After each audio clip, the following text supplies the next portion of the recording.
Pierre Vels, bonjour. Bonjour. Pierre Vels, vous venez de publier La société hyper-industrielle, sous-titré Le nouveau capitalisme productif. Alors je rappelle que vous êtes ingénieur XPON, docteur en sociologie, urbaniste, enseignant et chercheur. Vous avez été président de l'établissement public de Paris-Saclay de 2010 à 2015 et que vous êtes l'auteur de nombreux ouvrages sur les problèmes du territoire, la métropolisation, mais aussi sur la mutation de l'industrie, avec en 2008 un ouvrage très important, Le nouveau monde industriel. Alors, aujourd'hui, la numérisation et la connectivité créent une nouvelle donne que l'on peut résumer, et c'est vous qui le dites, en 4 vecteurs de changement majeurs. 1. Une économie des infrastructures et des savoirs communs. 2. Une économie des relations et pas seulement des transactions. En 3e point, une économie des coûts fixes et de la concurrence monopolistique. Et 4, une économie de la communauté. Alors ça, c'est très structurant et je voudrais qu'on reprenne chacun des points. Alors, on revient au point 1, une économie des infrastructures et des savoirs communs. Oui, on a une illusion un peu de la marchandisation du monde, parce qu'à la fois, il y a de plus en plus de processus de biens, de services, etc., qui rentrent dans la sphère de la marchandise. Je pense à l'éducation, et c'est peut-être pas fini d'ailleurs. Mais en même temps, ce qu'on oublie, c'est que ça ne marche que parce qu'il y a des infrastructures collectives, matérielles et immatérielles d'ailleurs, extrêmement partagées. C'est une vieille idée d'ailleurs qu'on trouve déjà chez Marx, il parlait du cerveau sociétal. Dire au fond, il n'y aurait pas de production marchande possible dans un monde technologiquement avancé comme le nôtre s'il n'y avait pas toutes ces infrastructures. Alors, ça va des infrastructures physiques, oui, les tuyaux en tout genre, les routes, les câbles, les satellites et tout ça, mais aussi à beaucoup de valeurs partagées, des normes, enfin il y a toute une grosse infrastructure.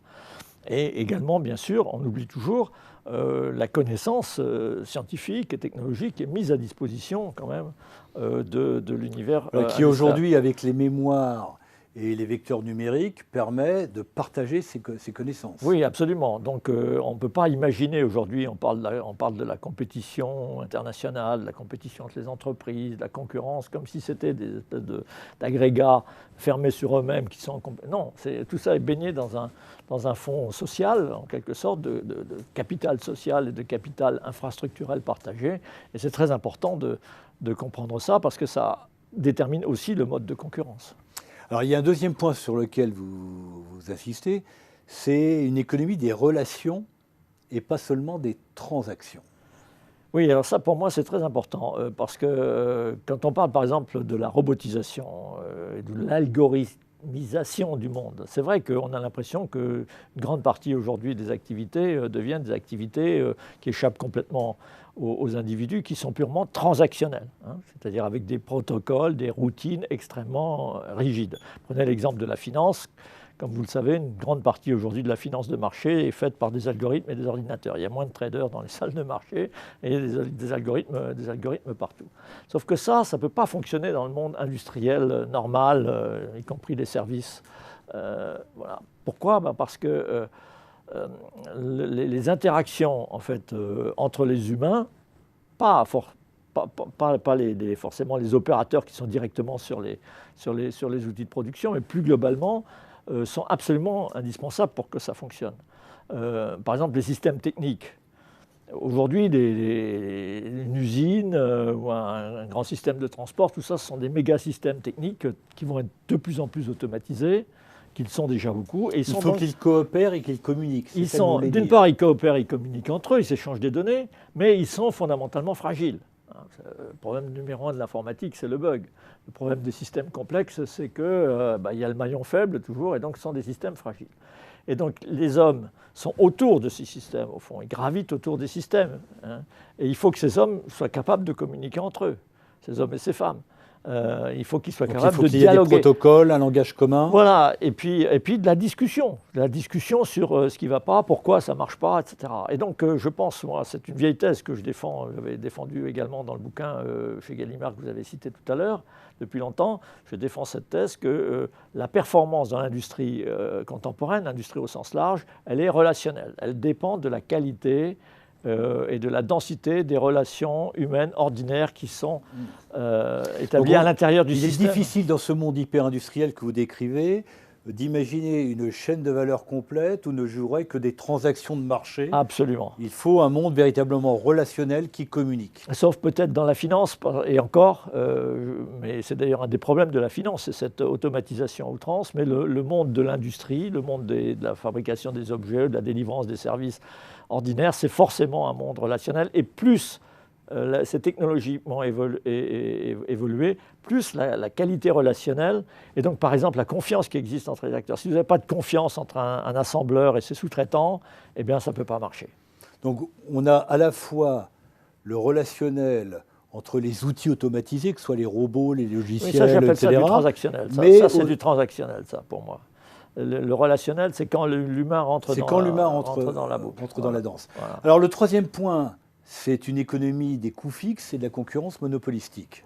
Oui, alors les coûts fixes, pourquoi? D'abord parce qu'il y a ces coûts d'infrastructure dont on vient de parler, très importants, et puis parce qu'on a aujourd'hui des coûts anticipés également très importants. Quand vous concevez, par exemple, une nouvelle voiture, vous avez les coûts de recherche-développement, ce qu'on appelle le ticket d'entrée qui est extrêmement élevé, et puis ensuite les usines sont des usines très automatisées, les outils de production, et donc tout ça, ça fait énormément de coûts fixes, de capital donc quand on démarre la production, finalement, l'essentiel des coûts est déjà engagé. Oui, il y a ça. Et puis après, même pendant la production, en fait, la productivité du capital, entre guillemets, la capacité d'utiliser de manière efficace le capital est plus importante finalement, joue plus même sur la formation des coûts que... Ce que vous voulez dire, c'est qu'en même temps, le risque qui est pris au départ Absolument. du fait de l'engagement de ces coûts fixes est tel qu'on a une bagarre à mort. Oui, voilà. Alors ça se traduit en fait dans ce qu'on appelle effectivement, ce qu'on appelle la concurrence monopolistique, c'est-à-dire pas le monopole,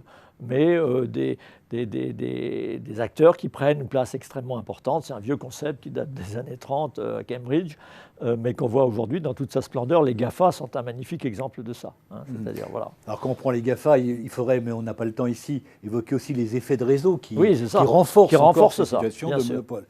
Alors j'en viens à votre quatrième point, une économie de la communauté.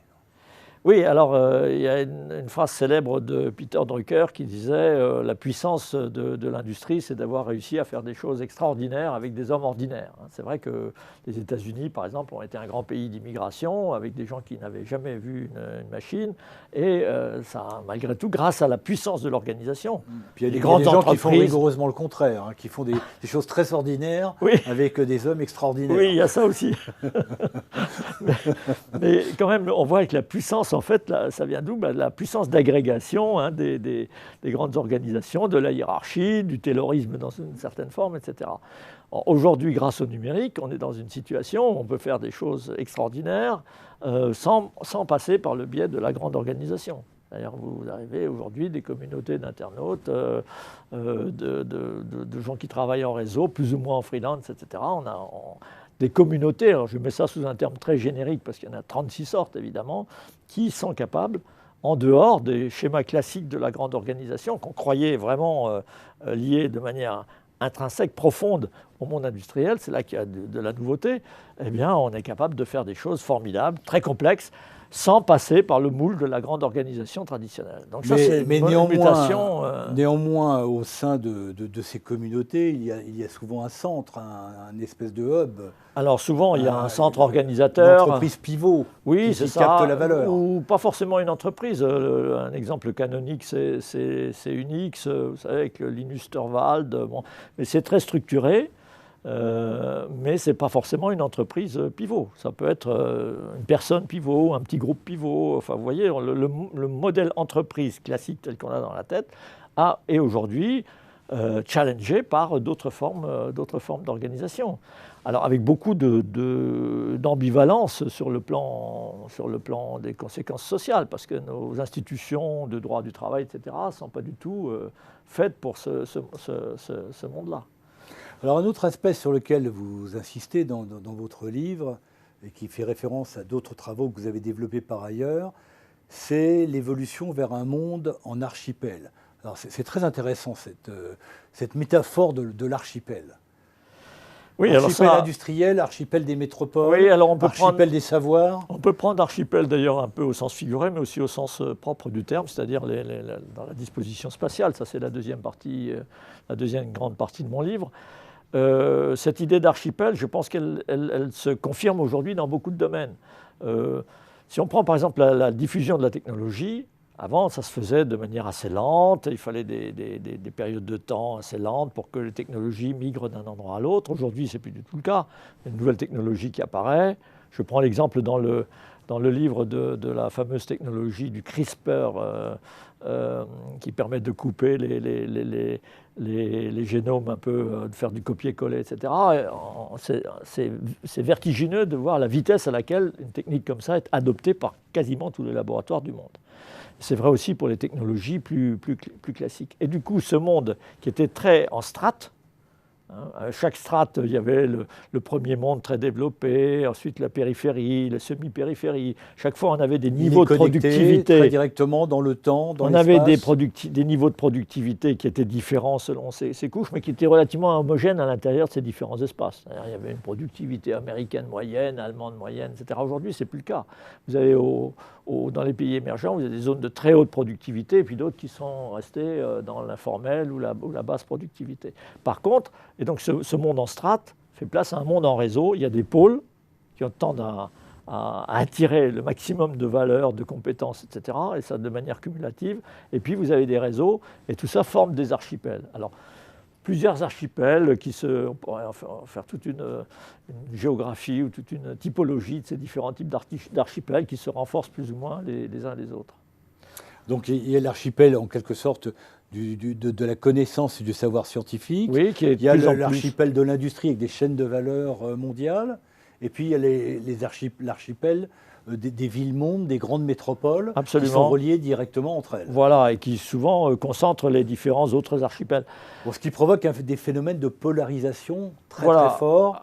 Du savoir, des richesses. Oui, alors on insiste souvent à juste titre, on parle de la mondialisation à grains fins, de la mondialisation transnationale, des chaînes de valeur globales qui effectivement fragmentent la production de biens ou de services sur de multiples sites, dans de longues chaînes qui d'ailleurs évoluent en permanence. Mais on oublie souvent le deuxième volet, qui est que ces longues chaînes, elles s'articulent, elles partent, elles se relient, elles commutent dans des pôles. Et les pôles sont au moins aussi importants que donc il y a le double mouvement, vous voyez, à la fois de fragmentation et de polarisation. Et par exemple, si on prend le monde universitaire, on voit bien qu'il y a un mouvement de polarisation. Si on prend les relations, par exemple, entre les grandes entreprises et le monde universitaire, bon, les grandes entreprises, ou les entreprises d'ailleurs de manière générale, ont aujourd'hui besoin d'aller capter de la connaissance, pour les raisons qu'on évoquait tout à l'heure, de coût de la recherche-développement, de choses comme ça, vont capter de la connaissance sur les grands campus. Elles n'ont pas intérêt à multiplier les capteurs sur 36 000 campus. L'industrie pharmaceutique, aujourd'hui, elle est présente et elle met des capteurs importants sur une dizaine, au grand maximum, de grands campus dans le monde. Donc, vous voyez, ce mouvement de polarisation, il est cumulatif. Mais les clusters qu'on avait autrefois, ces centres industriels, se relient entre eux, en fait, peuvent se relier entre eux au niveau mondial. Absolument. Par contre, comme vous le décrivez bien dans le livre, on assiste à des phénomènes de polarisation, on pourrait même dire d'hyperpolarisation, avec des centres extrêmement puissants et un décrochage des périphéries. Oui, alors le problème de la polarisation, c'est que la polarisation, souvent, est autocumulative. Elle produit elle-même de la polarisation à un certain moment. Et d'ailleurs, dans le monde numérique, avec ces fameux effets de réseau dont on parlait, eh bien, on va vers l'hyperpolarisation, c'est-à-dire le winner take all, le gagnant qui empoche toute la mise. Pensez au salaire des joueurs de football ou de tennis ou des stars. C'est la même chose dans tous les domaines. Plus les échanges sont fluides, eh bien plus les gagnants, ceux qui ont vraiment des éléments de différenciation puissants par rapport à d'autres, vont empocher la mise, devenir plus riches et donc plus efficaces, etc. Donc ça, c'est à mon avis le grand danger de la forme géographique que prend aujourd'hui le déploiement de la mondialisation. Oui, alors justement, pour conclure, est-ce que ce n'est pas un petit peu inquiétant? C'est-à-dire que ces centres de production de richesse qui captent la valeur se connectent entre eux et laissent à l'écart Voilà, une c'est périphérie. ce que j'appelle un décrochage de la périphérie par rapport à ses centres. Avant, les périphéries étaient des ressources vitales pour les centres, hein. Paris n'aurait pas Se pu... nourrissait de la périphérie. Nourrissait, oui, les centres se nourrissaient de la périphérie, et déjà au sens physique, enfin, la nourriture, enfin, imaginez Paris sans le reste de la France, les maçons creusois, voilà, l'agriculture française, etc. Aujourd'hui, les périphéries... Paris est plus lié aujourd'hui à Shanghai Oui, qu'à la et Creuse, puis, en alors, quelque sorte. oui, et puis les grands pôles, au fond, ils ont besoin de périphéries, mais il vaut mieux que ce soit des périphéries lointaines. Vous voyez, il vaut mieux faire à la limite venir des bonnes Philippines ou des plombiers polonais, parce qu'on n'aura pas à les gérer dans la durée, hein. Donc, quelque part, il y a toujours des périphéries, mais ces périphéries ne sont plus liées géographiquement aux pôles. Et vous avez quand même une grande partie, alors c'est moins le cas en France, parce que je pense que la France est relativement protégée de ça, même s'il y a aussi les prémices de ce mouvement. Mais vous avez aujourd'hui des grandes parties du monde. Regardez la Russie, en dehors de Moscou, de quelques grands pôles. Puis alors, il y a une industrie minière, c'est un peu particulier. Mais voilà, finalement, ça devient un peu des hommes inutiles, au sens où l'utilise Pierre-Noël Giraud. Alors, voilà quelques éléments d'une sorte de traité de ce monde économique hyper-industriel, la société hyper-industrielle. Pierre Vels, Traité en 120 pages. Traité en 120 pages. Bravo, merci. Merci à vous.